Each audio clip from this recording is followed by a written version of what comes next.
Il est magique également, c'est Alex Jaffré, il est là avec nous. C'est notre super-héros du son. Bonjour Alex, alors justement les super-héros, c'est exactement le sujet de votre rubrique musicale avec premièrement le retour très attendu d'un chanteur qu'on adore et deuxièmement une musique de film qui parle d'un gars qui s'habille, vous savez, en chauve-souris. Si vous ne savez pas qui c'est, Joker. Exactement. Alors, la définition d'un super-héros, c'est quoi? C'est quelqu'un qui cache un peu son nom, c'est quelqu'un qui est habillé avec des costumes chatoyants, comme Anis et le week-end. Pardon, voilà.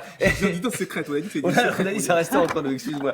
Et donc, évidemment, eh bien, on pense tout de suite à M, parce que M, Mathieu, également connu sous le nom de Mathieu Chédid, voilà. Il a un déguisement, et c'est encore plus sur ce nouveau titre qui s'appelle Rivalité. Rivalité qui est le duo entre réalité et rêve. Alors, il a tout un concept, son album sort le 3 juin, mais on a un premier extrait maintenant qu'on va écouter. Donc le bleu, c'est le rêve, le rouge, c'est la réalité, et lui essaye de créer le mauve, c'est-à-dire le lien entre les deux. C'est beau ou pas? C'est très beau. C'est dingue, même moi je suis beau. bluffé par cette explication. Un extrait pour que je puisse m'en remettre.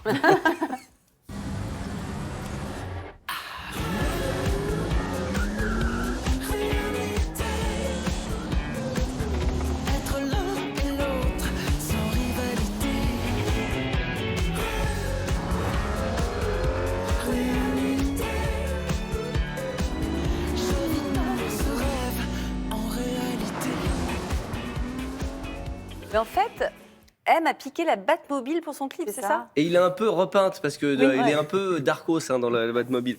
Pour ceux qui, si vous allez voir le clip sur les internets un peu plus tard, il y a une jeune femme assise à côté de M. Voilà. Et alors cette jeune femme, si vous êtes fan de musique, c'est Gail Ann Dorsey. Qui est cette jeune femme? C'est la bassiste de David Bowie. C'était la bassiste de David Bowie. C'est la bassiste de Tears for Fears. Et elle sera en concert avec M. Donc moi, j'ai hâte de les retrouver sur scène parce que c'est une bassiste de malade. Bien, ça c'est dit, c'est fait.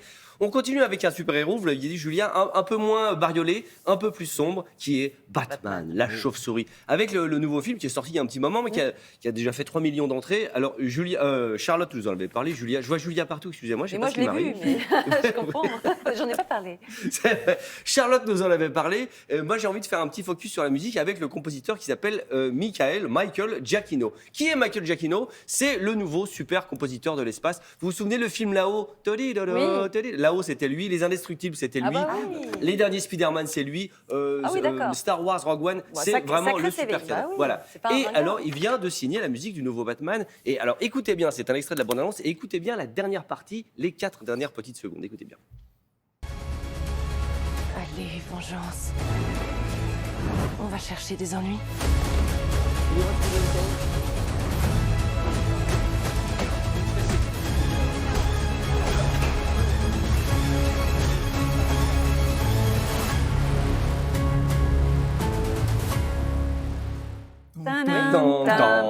Ça vous rappelle quoi ça? Mais oui, Star Wars, la marche de l'empereur. Hein, la musique qu'utilise Thomas Soto quand il arrive sur le plateau le matin. Évidemment, il aime bien cette. Mais ça va leur coûter cher. Non, ils se sont arrangés, je pense, mais c'est vrai que quand on voit le film qui est remarquable, il est un tout petit peu long et la musique est remarquable aussi. Mais alors, c'est vrai que cet emprunt est dingue.